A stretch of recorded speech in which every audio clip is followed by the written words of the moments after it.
bright red. This is a call for accountability. You fund government's charcoal to it's bright red. It's a call for accountability. I enjoy it. Johnny, first and foremost, let me take this opportunity because I've been seeing you for quite some time. You are doing very good job for the mother Ghana. Remain undaunted. This is our society, right? And it will take me and you to do it. That's why I always watch Johnny's Bite. The general watches Johnny's Bite every day. Thank you very much. And it's devoid of insults, but straight to the point, factual and fearless. Charlie, no be joke. The pressure people like Johnny can give you. No. You no get grey hair, you go get grey hair. I'm innocent. And that's what I'm saying. That the pressure Johnny and his people, the pressure they can give you, you no get grey hair, you go get.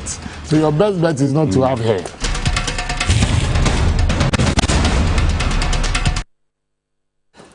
Bismillahirrahmanirrahim. Alhamdulillah Rabbil Alameen. Assalamu alaikum. The Lord is my light and my salvation. Whom shall I fear? And yea, though I walk through the valley of the shadow of death, I will fear no evil, for you art with me. Thy rod and thy staff, they comfort me. Thou preparest a table before me in the presence of my enemies. You anoint my head with oil, my cup overflows. And surely goodness and mercy shall follow me all the days of my life, and I will dwell in the house of the Lord forever and ever. Amen. Welcome to Johnny's Bite. It's Friday. Our Muslim brothers and sisters are in Ramadan. They will go to the mosque. One of the tenets of Islam, and especially during Ramadan, is the truth. If you are a devout Muslim, you are expected to be most truthful and most peaceful at this time. And I've seen the reactions following Dr. Bawumia's public lecture yesterday. So I will not add insult to injury, because Ghanaians have expressed their sentiments in full on social media, tagging and hashtagging and creating new hashtags. You have seen all those hashtags. So I will not add on to it, because if I do, it will be assault and battery. So this morning, I have come to humbly advise Dr. Bawumia, our Vice President, the head of the Economic Management Team. I've come to advise you, Dr. Bawumia, and good morning to you. Yesterday, you did well. You spoke for 2 hours on an empty stomach, even though in between you flip-flopped a bit and you were fumbling. And I could tell straight away from a political communication point of view that your confidence was not its best. Yesterday, you were not giggling. You were not doing your usual laughters and the jabs and the jokes and all of that. And I also like the fact, Dr. Bawumia, that you acknowledged that we are in a difficult place. You acknowledge that the prices of commodities are high. You mentioned cement, iron rods. You mentioned all those ones, food. You mentioned all those things. I am happy that you had the boldness and the bravery to acknowledge that times are not good. Because not so long ago, your boss, the president, was busy telling the BBC journalist that he was provoking him and that he is not being truthful. The finance minister also shut down the ratings by Moody's and Fitch, but yesterday you are admitted, which means that you are taking responsibility for it. But you see, my father had a style of advising us, and he would usually call us at dawn when you are still sleepy and sober, and he will sit you down and talk to you. I don't have that opportunity, but this morning I have. My first advice to you, Dr. Bawumia, is that don't take responsibility for things you are not responsible for. That's my first advice for you. Don't take responsibility for things you are not responsible for. Look around you. All the things that are being thrown at NPP today are things that you said in the past. All the videos, all the things that were said, which you re-echoed and highlighted and trumpeted and laughed and joked about it and jabbed and won election in 2016 are things that are being thrown at you today. And you know what's interesting? The people who said some of those things are the very people who want to contest you. So it's making you look bad every single day. And I thought that yesterday you would have used that opportunity to have rallied all of us to the center, but no. You started on a good note. You acknowledged our difficult situation, which is commendable. You said where we are now And everybody knows that if you fall into a crisis, the recovery will not be as easy as people would expect. The citizenry will be hoping that it happens rapidly. They are looking for instantaneous results. But the people who manage affairs in the crisis, when they fail to look at the issues, would know that it will take time for it to happen. So yesterday when you started the admission and you're saying that we're in a difficult place, times are hard and all of that, I said, you are doing a good job. And then out of nowhere, you slipped into the usual rhetoric and the propagandistic commentary, repeating and rehashing the things that we already know. You can't be in government for 6 years, be blaming your predecessor after you have had nearly 2 terms. You can't do that. You cannot do that. We don't buy fuel in averages and in percentages. Oh. We buy them in liters and gallons. So when you start quoting percentages and averages and showing us graphs and maps, it doesn't reflect in the lives of the people.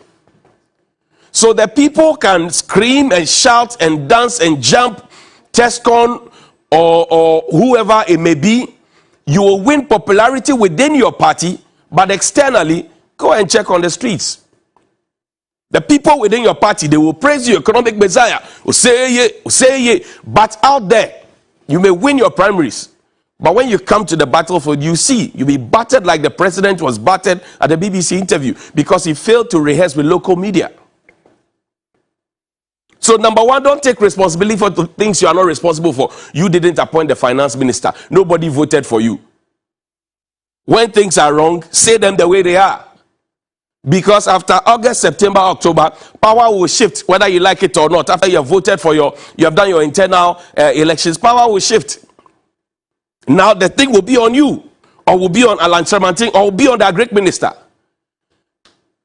And those 3 of you, they will start using the things you have said against you, the same things you are rehashing.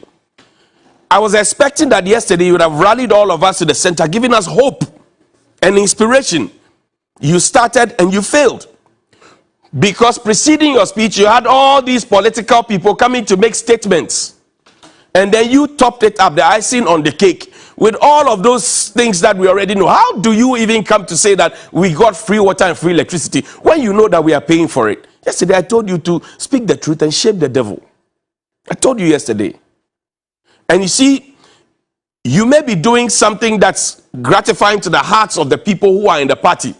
They will be screaming and shouting your name. But the ripple effect, the after effect, is not too good. So now everybody doesn't even believe what you're saying, even if you are speaking the truth. And that's dangerous. Even if you are speaking the truth, they bundle everything. And yesterday, saw the hashtag Bawumia. People are not calling you Bawumia again, they're calling you Bawumia. So don't take responsibility for what you're not responsible for. If it is wrong, it is wrong. And guess what? You are the head of an economic management team. You are not the economic management team. The team members that you mentioned and said the NDC cannot mention the economic management team or even remember their names, and you laughed. When you gave out that laughter, mention their names too. Mention them too. They are part of the problem. Mention them too, because some of them want to contest you too. So mention their names. Let everybody take a piece of the blame. If I were your brother, I would have called you at dawn and told you some of these things. But I don't have opportunity to meet you. Now you are quoting figures, and it's interesting, Mr. Dr. Bawumia, how you quote figures. When it favors you, you quote figures from between 2017 and now. Between 2017 and now. When it doesn't favor you, then you go back. So for example, you're talking about exchange rate and the depreciation of the cedi, and you go back to 1993 to 2000, and between what was the other one? The 2009 to 2016. That is not right. If you are doing an analysis, do a full analysis. And yesterday, I will say again, you missed that opportunity to rally all of us to the center. You were talking about 30% of wheat in what? Russia and Ukraine within that feud. And you were talking about the fact that they are responsible for 30%. How much of our food constitutes wheat? apart from bread and some other small things. How much of it? We're talking maize, you are talking wheat, boss. We are talking maize, you are talking wheat. How many people eat wheat in this country? We are talking maize, we are talking kenke, we are talking banku, we are talking cocoa, we are talking tuozafi, we are talking chicken feed, you are talking wheat. It tells us that maybe you have lost touch with the people. Because yesterday, if whoever is around you is minded, they would have looked at the reactions on social media, particularly from the very ordinary Ghanaians who queued to vote for you, and they will tell you that the things are coming back at you. So at the end of your speech, where you kept rehashing all those things and you kept going back and blaming your predecessor and kept recurring and repeating some of the things that you have said before, it didn't make sense. As simply as that. You could have spoken for 1 hour and still carried your message across. Because Kasadodo and Fashimba, Kasadodo and Toponko, Asempa Etia, and you have had Asempa budget before. Asempa Etia, Kasadodo and Fashimba. So going forward, because your government has told us that you want to win back trust and the hope of the people.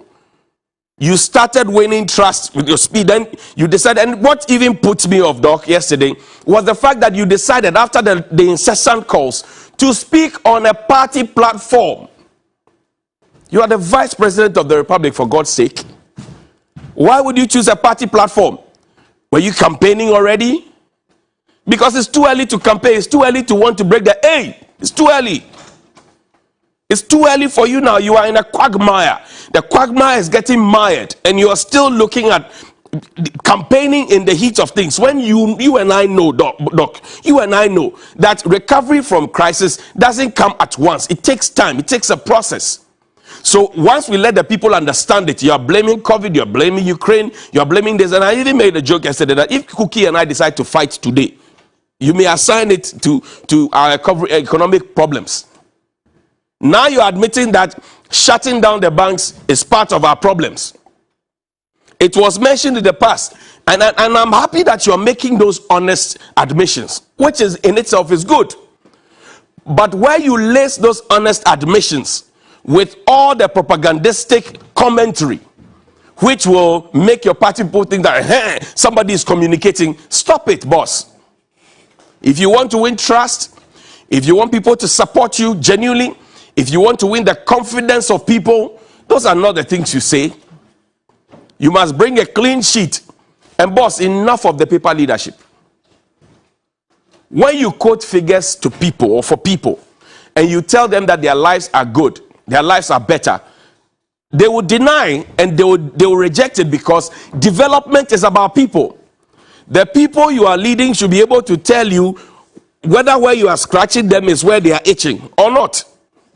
The people you are leading should be able to say that, yes, we have developed. It is not you or a set of people who, may not be aware of the prevailing circumstances on the ground, who will come and say, well, we have done this for you, and we have done that for you, and we have done this for you, and we have done that for you. If you have done all of those ones, you don't have to be the one saying it. The people will have to say it. Well, if I am hungry and somebody gives me food and I finish eating the food, won't I know that I'm full? And won't I be the one saying it that, oh, Mr. So-and-so gave me food and so I'm full? So Ghanaians are getting sophisticated. The Ghanaian electorate is getting smarter and smarter. They are seeing in between the lines. So those old school propagandistic approach to try to win people over, it must stop. It must stop if you want to win their trust. It must stop if you want to bring back hope. It must stop if you want to recover quickly. It must stop if you want people to make concessions. It must stop if you want people to compromise. It must stop if you want people to trust you. Yesterday, you had an opportunity. You blew it. You started well, but you blew it. With people screaming all over, jamming all over. Whatever. You heard what they were saying on social media, that you had induced them. Even if you had not induced them, people are saying it. It is feeding into a certain narrative. So if you were my big brother, I would have called you at dawn and I would have told you these things. Please go to the mosque and pray today. and have a good day.